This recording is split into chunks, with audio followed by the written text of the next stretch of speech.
PV അൻവറിന് നിലമ്പൂരിൽ ആൾബലം ഉണ്ടോ എന്ന് അളക്കപ്പെടുന്ന തെരഞ്ഞെടുപ്പ് കൂടിയാണിത്. വലിയ സംഘടനാ സംവിധാനമുള്ള UDF-ഉം LDF-ഉം നടത്തുന്നത് പോലുള്ള പ്രചാരണം നടത്താനും അതുവഴി മത്സര ചിത്രത്തിൽ വരാനും അൻവറിനായി. ആദ്യം മുഖ്യമന്ത്രി, പിന്നീട് VD സതീശൻ. അൻവറിന്റെ ലക്ഷ്യങ്ങൾ മാറി മറിയുന്നത് പ്രചാരണത്തിൽ കാണാനായി. 9 വർഷം MLA ആയിരുന്ന കാലത്ത് ജനങ്ങളുമായി ഉണ്ടാക്കിയ ബന്ധം LDF ചോർത്തുമെന്നാണ് അൻവറിന്റെ കണക്കുകൂട്ടൽ. അപ്പോഴും രാഷ്ട്രീയത്തിൽ വിലപേശൽ ശേഷി വേണമെങ്കിൽ ആര്യാടൻ മുഹമ്മദിനെ തോൽപ്പിക്കുകയും വേണം. യഥാർത്ഥത്തിൽ PV അൻവർ ആരുടെ വോട്ടുകളാണ് ചോർത്തുക?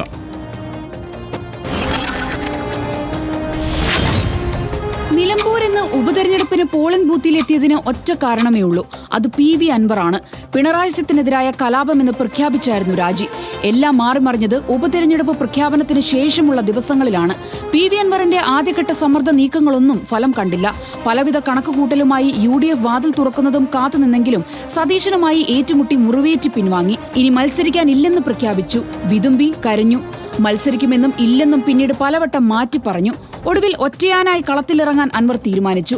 മത്സരിക്കുമെന്ന പ്രഖ്യാപനത്തിൽ പോലും അടിമുടി നാടകീയതയായിരുന്നു. തിരഞ്ഞെടുപ്പ് പ്രചാരണത്തിന്റെ ആദ്യഘട്ടത്തിൽ പരിഹാസ്യനും അപ്രസക്തനുമാകുന്ന അൻവറായിരുന്നു നിലമ്പൂർ ചിത്രത്തിലെങ്കിൽ അവസാനമായപ്പോഴേക്കും നിലമ്പൂരിനെ ത്രികോണ മത്സരത്തിലേക്ക് എത്തിക്കാൻ അൻവറിനായി. അതിനായും അൻവർ തന്ത്രങ്ങൾ മാറ്റിപ്പയറ്റി. നിലമ്പൂരിൽ നിന്ന് നിയമസഭയിലേക്ക് എത്തുക താനാകുമെന്ന് അതീവ ആത്മവിശ്വാസത്തോടെ അൻവർ ഇന്ന് പ്രഖ്യാപിച്ചു. ആ കണക്കുകൂട്ടലിന്റെ പിന്നിൽ എന്തായാലും മണ്ഡലത്തിലെ സ്വാധീനം കൈവിടാത്ത വിധമൊരു വോട്ട് നേട്ടം അൻവർ ഉറപ്പാക്കിയിട്ടുണ്ടെന്നാണ് സൂചന. RDX rap news Malayalam.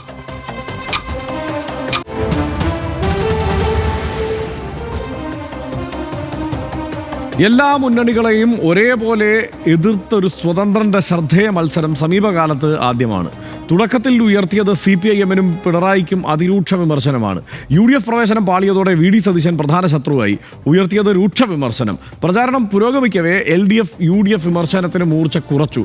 തന്റെ ടീമിലെ വികസനവും വന്യജീവി മനുഷ്യ സംഘർഷവും പ്രധാന പ്രചാരണ വിഷയമാക്കി. ക്രമേണ സ്വാധീനം ഉയർത്തി ത്രികോണ മത്സരം എന്ന പ്രതീതിയിലേക്ക് എത്തിക്കാൻ അൻവറിന് കഴിഞ്ഞു. പിണറായിയോട് ഇടഞ്ഞാണ് അൻവർ രാജിവെച്ചത് എന്നുള്ളത് ഓർമ്മയുണ്ടല്ലോ. അങ്ങനെ ഉപതെരഞ്ഞെടുപ്പിന് തന്നെ കാരണക്കാരനായി. VS ജോയിയെ സ്ഥാനാർത്ഥിയാക്കാൻ UDF-ൽ സമ്മർദ്ദം ചെലുത്തി. സ്ഥാനാർത്ഥി വിഷയത്തിൽ സതീശന്റെ കടുത്ത നിലപാടോടെ UDF സഹകരണം പാളി. UDF കഥകടച്ചതോടെ സതീശനും ആര്യാടൻ ഷൗക്കത്തിനുമെതിരെ ആഞ്ഞടിച്ചു. അൻവറിനെ ചൊല്ലി മുസ്ലിം ലീഗിനും കോൺഗ്രസിനുമിടയിൽ ആശയക്കുഴപ്പങ്ങൾ ഉണ്ടാക്കി. മത്സരിക്കാൻ കയ്യിൽ പണമില്ലെന്ന് പറഞ്ഞ് നിറകണ്ണുകളോടെ വാർത്താസമ്മേളനം നടത്തി. തൊട്ടടുത്ത ദിവസം തന്നെ തൃണമൂൽ ടിക്കറ്റിൽ മത്സരിക്കുമെന്നുള്ള പ്രഖ്യാപനം വന്നു.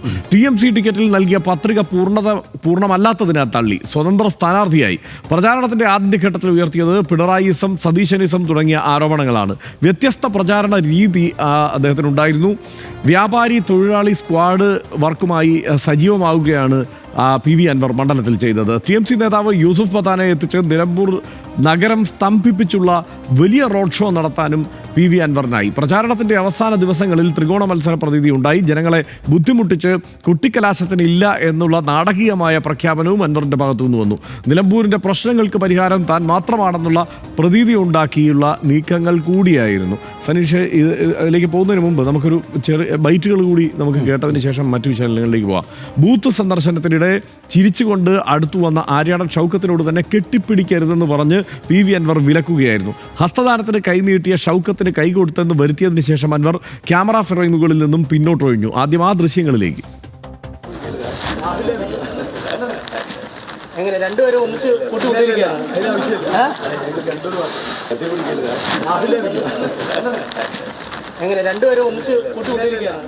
ഈ കണ്ട ദൃശ്യത്തിന് തൊട്ടു മുമ്പ് വീട്ടിക്കുത്ത് GLPS-ൽ ബൂത്ത് സന്ദർശനത്തിനിടെ M സ്വരാജും ആര്യാടൻ ഷൗക്കത്തും തമ്മിൽ കണ്ടപ്പോൾ പരസ്പരം ആശ്ലേഷിച്ചും ആശംസ പറഞ്ഞുമാണ് പിരിഞ്ഞത്. അതുകൂടി കാണാം.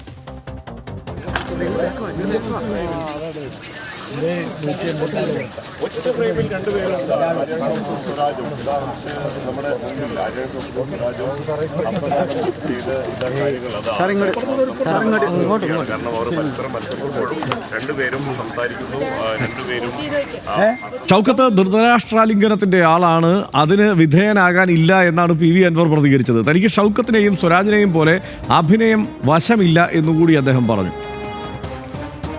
കെട്ടിപ്പിടിക്കുന്ന ആളാ, ധൃതരാഷ്ട്രാലിംഗനമാണ്, മനസ്സിലായില്ലേ? ആ ആലിംഗനത്തിന് വിധേയമാകാൻ ഞാൻ തയ്യാറില്ലെന്നേ പറഞ്ഞുള്ളൂ. അല്ല അപ്പൊ എന്താ മനുഷ്യന്മാർ കൈ കൊടുക്കില്ല, ഞാൻ കൈ കൊടുത്തല്ലോ, അതിലൊന്നും കുഴപ്പമില്ല. പുള്ളി സിനിമ സ്റ്റൈലാണ്. എനിക്കത് വലിയ അഭിനയം പരിചയമില്ല, മനസ്സിലായില്ലേ? നമ്മൾ ഈ പച്ച മനുഷ്യന്മാരുടെ കൂടെ നടക്കുന്ന ആളുകളാണ്. പക്ഷേ സ്വരാജിനെ പറ്റി നല്ല അഭിപ്രായമാണ് PV അൻവറിന്. നല്ല ബുദ്ധിയും അറിവും വിവരവുമുള്ള ആളാണ് സ്വരാജ് എന്ന് അൻവറിന്റെ പുകഴ്ത്തൽ. സ്വരാജിനെ പോലുള്ള ആളുകൾ പിണറായിയുടെ അരികു പറ്റി നടക്കേണ്ടവരല്ല എന്ന ഉപദേശം കൂടി അൻവറിന്റെ വകയുണ്ടായി. എനിക്ക് രാഷ്ട്രീയപരമായ വ്യത്യാസമുള്ളൂ. അദ്ദേഹമൊക്കെ പിണറായിയെ തിരുത്തേണ്ട ആളാണ്. ലോകത്തിന്റെ ചരിത്രം മാറ്റിമറിച്ച യുവാക്കളാണ്. നല്ല ബുദ്ധിയും വിവരവും ദൈവം അദ്ദേഹത്തിന് കൊടുത്തിട്ടുണ്ട്, അറിവുണ്ട്. ഇവിടെ നടക്കുന്ന രാഷ്ട്രീയ എന്താ പറയുക പൊളിറ്റിക്സൊക്കെ നന്നായിട്ട് അനലൈസ് ചെയ്യാൻ പറ്റും. പാർട്ടിയിൽ നടക്കുന്ന ഇന്നർ പൊളിറ്റിക്സ് ഡിസ്കഷനിൽ അവരൊക്കെ പാർട്ടിയെ തിരുത്തണം. മനീഷ, ഇപ്പോൾ ഇതാണ് തെരഞ്ഞെടുപ്പുമായി ബന്ധപ്പെട്ട് അൻവറിൻ്റെ ഇടപെടലിനെ കുറിച്ച് പറയാനുള്ളത്. എന്തായാലും അൻവറാൽ സംഭവിച്ച ഒരു തെരഞ്ഞെടുപ്പാണല്ലോ ഇത്. അതുകൊണ്ട് അത് അൻവറിന് ആ പേസ് നഷ്ടപ്പെടാതെ അവസാനം വരെ നിലനിർത്താനുമായി. പക്ഷേ എന്തിനായിരുന്നു അൻവർ ഇപ്പോൾ രാജിവെച്ചത് എന്നുള്ള ചോദ്യം അവശേഷിക്കുകയാണ്. എങ്കിലും എങ്ങനെയാണ് അൻവറിൻ്റെ ഈ പ്രകടനത്തെ തോന്നുന്നത്?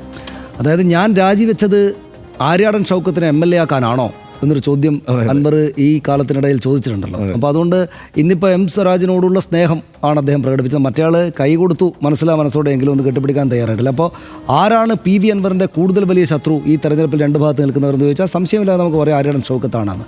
തെരഞ്ഞെടുപ്പിൽ എങ്ങനെയാണ് പ്രതിഫലിക്കാമെന്ന് നമുക്കറിയില്ല. ആ PV അൻവറിനെ നമ്മളിങ്ങനെ ആലോചിച്ചാൽ എനിക്ക് എൻ്റെ ഒരു വ്യക്തിപരമായ കാര്യം, ഇടയ്ക്ക് ഇയാൾ എന്തൊക്കെയായി ചെയ്യുന്നതെന്ന് തോന്നും. ഇടയ്ക്ക് ഇയാൾ കൊള്ളാമല്ലോ എന്ന് തോന്നും. ഇന്നത്തെ ദിവസം ഇത് വോട്ടെല്ലാം പെട്ടിയിലായ ഈ സമയത്ത് എനിക്ക് സത്യം പറഞ്ഞാൽ PV അൻവറിനോട് വലിയ സ്നേഹം തോന്നുന്നത്. അതായത് ഒന്ന് പിണറായി വിജയനോട് അത്യധികമായിട്ടുള്ള ആരാധന. ഞാൻ മുഖാമുഖം ഇരുന്ന് നടത്തിയ ഒരു 1.5 മണിക്കൂർ, ഒരുപക്ഷെ അതിലേറെ ദൈർഘ്യമുള്ളൊരു ഇൻ്റർവ്യൂ ഉണ്ട്. ആ ഇൻ്റർവ്യൂവിൽ അദ്ദേഹത്തിൻ്റെ വീട്ടിൽ പോയിട്ട് എടുത്ത ഇൻ്റർവ്യൂവില്ല. അപ്പോൾ അദ്ദേഹത്തിൻ്റെ ഏറ്റവും പ്രധാനപ്പെട്ടതായിട്ടുള്ള ബൈറ്റ്, ഏറ്റവും നന്നായിട്ട് വ്യൂവേഴ്സ് കണ്ട ഒരു ബൈറ്റ് അദ്ദേഹം പിണറായി വിജയനെ പറ്റി പറയുന്നതായിരുന്നു. അതായത് പിണറായി വിജയനും എൻ്റെ പിതാവും എനിക്ക് ഒരുപോലെയാണ്. എൻ്റെ പിതാവ് ചിലപ്പോൾ വല്ലാതെ ചൂടാവും, അപ്പോൾ അന്നേരത്ത് അദ്ദേഹത്തോട് ദേഷ്യം തോന്നും. പക്ഷേ പിന്നീട് കുറേ കഴിഞ്ഞ് ആ സംഭവത്തെപ്പറ്റി ആലോചിക്കുമ്പോൾ അദ്ദേഹം പറഞ്ഞതായിരുന്നു ശരി എന്നെനിക്ക് മനസ്സിലാവും. പിണറായി വിജയൻ അതുപോലെയാണ് എന്നാണ് ആ ബൈറ്റിനകത്ത് അദ്ദേഹം പറയുന്നത്. അത് PV അൻവർ പറയുമ്പോൾ ചെറുതായിട്ട് ഒരു ആർദ്രത കണ്ണിലും വർത്തമാനത്തിലുണ്ട്. അത് യൂട്യൂബിലുണ്ട്. ആ ബൈറ്റ് വല്ലാതെ ഓടിയതാണ് ആ കാലത്ത്. അപ്പോൾ അത്രക്ക് ആത്മാർത്ഥമായിട്ടാണല്ലോ ഇദ്ദേഹം ഈ കാര്യം പറയുന്നതെന്ന് തോന്നും. പക്ഷേ പിന്നീട് അദ്ദേഹത്തെ കൊണ്ടു നടന്ന അദ്ദേഹത്തിൻ്റെ പാർട്ടിക്കാർ, അതിപ്പോൾ ആരോ ആയിക്കൊള്ളട്ടെ, BJPക്കാരാൽ സ്നേഹിക്കപ്പെടുന്നൊരു BJP നേതാവ്, കോൺഗ്രസിനകത്ത് കോൺഗ്രസ്സുകാരാൽ സ്നേഹിക്കപ്പെടുന്നൊരു കോൺഗ്രസ് നേതാവ് എന്ന പോലെ CPMകാരാൽ അതിഗംഭീരമായിട്ട് സ്നേഹിക്കപ്പെട്ടൊരു CPM അല്ലാത്തൊരു നേതാവായിരുന്നല്ലോ അദ്ദേഹം. പക്ഷേ ആ പ്രവർത്തകരെ ആകെ നിരാശയിലാക്കിയിട്ട് ഇദ്ദേഹം അങ്ങോട്ട് പോയപ്പോൾ അത് പൊതുവിൽ ഏത് പാർട്ടിയും ആയിക്കോട്ടെ നമുക്കൊരുതരം അനിഷ്ടം, ഈർഷ്യ അദ്ദേഹത്തോട് തോന്നി. അദ്ദേഹത്തിൻ്റെ പ്രശ്നം പിണറായി വിജയനോടുണ്ടെങ്കിൽ അവിടം വെച്ച് തീർക്കണമായിരുന്നു, അദ്ദേഹത്തിൻ്റെ പാർട്ടിക്ക് പുറത്തേക്ക് ചാടരുതായിരുന്നു അപ്പോൾ തോന്നി. പക്ഷേ പിന്നീട് നമുക്ക് ദേഷ്യം തോന്നുകയും അതേസമയം പിന്നീട് കുറച്ച് കഴിയുമ്പോഴേക്കും അദ്ദേഹം ഇയാൾ ഈ പറയുന്ന കൊള്ളാമല്ലോ എന്ന് തോന്നുകയും ചെയ്താൽ കുറേ ആയിട്ടുള്ള മുഹൂർത്തങ്ങളുണ്ടായി. ഇപ്പോൾ ഈ തെരഞ്ഞെടുപ്പ് വരുമ്പോൾ എന്താ ഉണ്ടാകുന്നത്? തെരഞ്ഞെടുപ്പ് വരുമ്പോൾ അദ്ദേഹം പരാജയപ്പെടുമെന്ന് ഏറ്റവും കൂടുതൽ നന്നായിട്ട് അറിയുന്ന അദ്ദേഹത്തിന് തന്നെയാണെന്ന് ഞാൻ വിചാരിക്കുന്നത്. അവിടെ മറ്റ് സംശയങ്ങൾക്കൊന്നും പ്രസക്തിയില്ലല്ലോ. പക്ഷേ ഒരു 5-8 മാസമായിട്ട് അല്ലെങ്കിൽ ഒരു വർഷമായിട്ട് ഈ പിണറായി വിജയനോടുള്ള ഈ MR അജിത്കുമാറും മറ്റുമായിട്ടുള്ള പോലീസിലെ പ്രശ്നങ്ങളുമായിട്ട് ബന്ധപ്പെട്ട് കുഴപ്പങ്ങൾ തുടങ്ങിയതിന് ശേഷം ഇദ്ദേഹത്തിന് എങ്ങനെയാണ് ഉറങ്ങാൻ പറ്റുക എന്ന് ഞാൻ ആലോചിച്ചിട്ടുണ്ട്. അതായത് സംഘർഷങ്ങൾക്കകത്തൂടെയാണ് ജീവിതം. എൻ മനം സംഘർഷങ്ങളാൽ നിറയട്ടെ, വേണ്ട എനിക്ക് ശാന്ത സ്വച്ഛ ജീവിതം എന്ന് പറഞ്ഞ പോലെയാണ് PV അൻവർ ഓരോ ദിവസവും കടന്നു പോകുന്നത്. അടിയാണ്, കുഴപ്പമാണ്.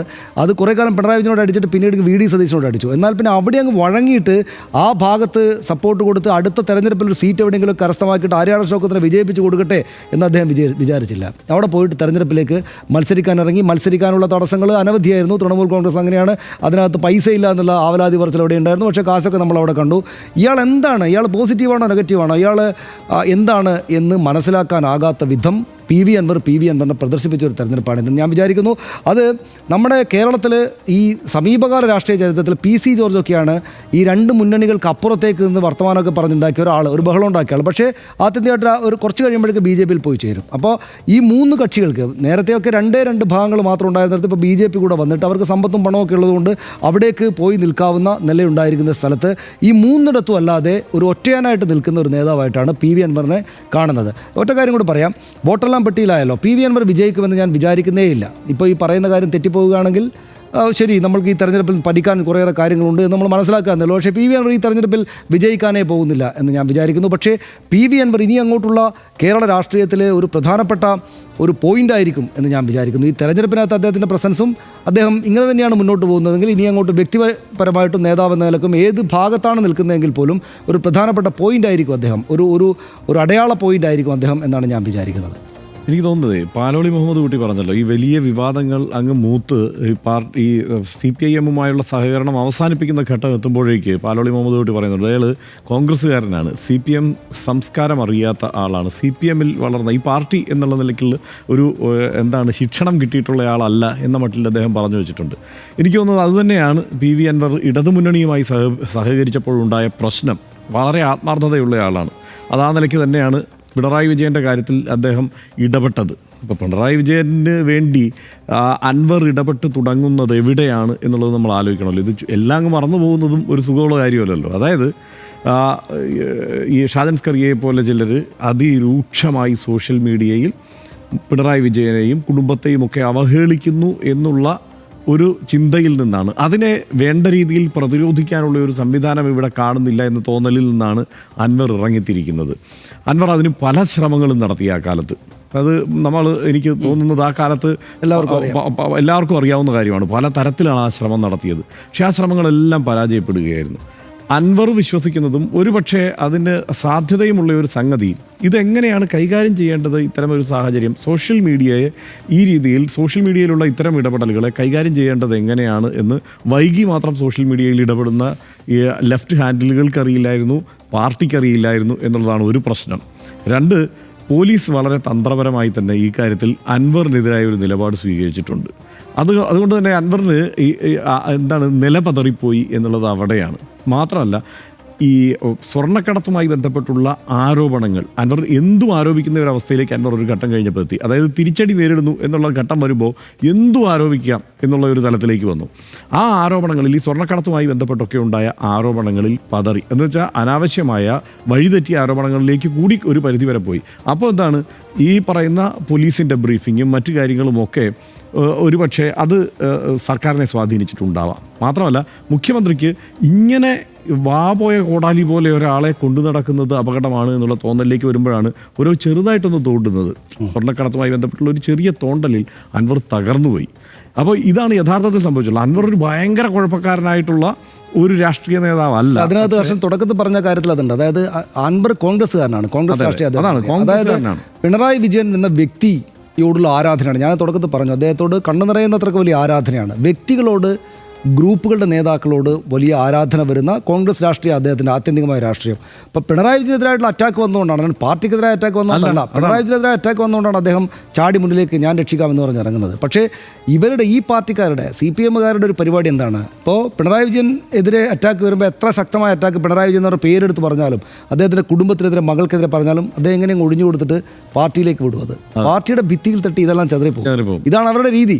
അത് പക്ഷേ അൻവറിന് മനസ്സിലായില്ല. അൻവർ കരുതിയത് എൻ്റെ സംരക്ഷണം ഈ വ്യക്തി ആവശ്യപ്പെടുന്നുണ്ട് എന്നാണെന്നാണ് തോന്നിയത്. അവിടെയാണ് അദ്ദേഹത്തിന് പാളിച്ചു പറ്റി. അതിൻ്റെ ഒരു കുഴപ്പം എന്താണെന്ന് വെച്ചാൽ, അതിൻ്റെ ഒരു കുഴപ്പം അടുത്തതായിട്ട് UDF-ലേക്ക് പോയാൽ അദ്ദേഹം ഇതാണ് ഇതിൻ്റെ കുഴപ്പമെന്ന് മനസ്സിലാക്കിയിട്ട് എന്നാൽ പിന്നെ നേതാക്കൾക്കൊപ്പം നിൽക്കേണ്ട, പാർട്ടിക്കൊപ്പം നിൽക്കാന്ന് വെച്ചാൽ അവിടെയും അടിക്കും. അല്ല, അദ്ദേഹത്തിന് അവിടേക്ക് UDF-ലേക്ക് പോയാലും നേതാക്കളുടെ ആളായി നിൽക്കുന്നത് തന്നെയാണ് അദ്ദേഹത്തിന് ഗുണകരമാവുക. ഇതിനകത്ത് ഒരു കാര്യം കൂടിയുണ്ട്. ഇപ്പോൾ ലെഫ്റ്റിനെ സംബന്ധിച്ച്, CPM-നെ സംബന്ധിച്ച് അത് നേരത്തെ സനീഷ് പറഞ്ഞ പോലെ ലാവ്ലിൻ കേസ് വന്നപ്പോഴും അത് പാർട്ടി അതിനെ കൃത്യമായി പ്രതിരോധിക്കുന്ന ഒരു സാഹചര്യം ഉണ്ടായി. മുഴുവൻ മാധ്യമങ്ങളും ഇപ്പോൾ ഈ പറയുന്ന ഒന്നോ രണ്ടോ സോഷ്യൽ മീഡിയയോ ഒന്നും അല്ലല്ലോ, അല്ലെങ്കിൽ ഈ പറയുന്ന യൂട്യൂബ് ചാനലോ ഒന്നും അല്ലല്ലോ. മുഴുവൻ മാധ്യമങ്ങളും ഒറ്റക്കെട്ടായി പിണറായി വിജയനെതിരെ നിൽക്കുമ്പോൾ അത് പാർട്ടിയാണ് അത് പ്രതിരോധിക്കുന്ന ഒരു സാഹചര്യം ഉണ്ടായത്. അത് അതിജീവിച്ചു എന്ന് മാത്രമല്ല, ചരിത്രത്തിൽ ഒരിക്കലും ഇല്ലാത്ത വണ്ണം 2 ടൈമിൽ CPIM-ൻ്റെ മുഖ്യമന്ത്രിയായി അദ്ദേഹം തുടർച്ചയായി വരുന്നു എന്നതുകൂടി കേരളം കണ്ടു. അന്ന് സനീഷിന് ഓർമ്മയുണ്ടായിരിക്കും, നമ്മളുടെ ഒപ്പമുള്ള പല മാധ്യമപ്രവർത്തകരും ശക്തമായി പ്രവചിച്ചതാണ് ഈ തെരഞ്ഞെടുപ്പ് കാല പ്രവചനം പോലെ. ഒരിക്കലും പിണറായി വിജയൻ മുഖ്യമന്ത്രി ആവില്ല എന്ന് വളരെ ചുരുക്കം ആളുകൾ മാത്രമേ രണ്ടാമത് വരുമെന്ന് അവസാനിപ്പിക്കാം. എന്തായാലും ഇടത് സ്വതന്ത്രനായി ജയിച്ച പിണറായിച്ച PV അൻവർ രാജിവെച്ച ഒഴിവിലേക്ക് സ്വതന്ത്രനായി മത്സരിക്കുന്ന PV അൻവറിനെയാണ് നിലമ്പൂരിൽ കണ്ടത്. LDF-നോട് ഉടക്കി UDF-ലേക്ക് ചേക്കേറാൻ ശ്രമിച്ച അൻവറിന്റെ രാഷ്ട്രീയ പദ്ധതി തന്നെ പൊളിഞ്ഞതാണ് തെരഞ്ഞെടുപ്പിന് മുന്നേ കണ്ടത്. ആര്യാടൻ ഷൗക്കത്തിനെ കോൺഗ്രസ് സ്ഥാനാർത്ഥിയാക്കിയതോടെ അൻവർ ഒറ്റയ്ക്ക് മത്സരിച്ചു. ഇതോടെ അൻവർ പിടിക്കുന്ന വോട്ടുകൾ നിർണായകമാകുമെന്ന അവസ്ഥയായി. പിണറായി വിജയനെതിരെ യുദ്ധം പ്രഖ്യാപിച്ച് രാജിവെച്ച PV അൻവർ VD സതീശനെ മുഖ്യ ശത്രുവാക്കി പടപൊരുന്നതെന്നാണ് തെരഞ്ഞെടുപ്പ് പ്രചാരണത്തിൽ കണ്ടത്. ആരായിരുന്നു അൻവറിന്റെ ശത്രുവെന്ന് തെരഞ്ഞെടുപ്പ് ഫലം വന്നു കഴിഞ്ഞാലെങ്കിലും മനസ്സിലാക്കാൻ കഴിയും എന്ന് നമുക്ക് പ്രതീക്ഷിക്കാം. ഇനി ഒരിടവേളയിലേക്ക്.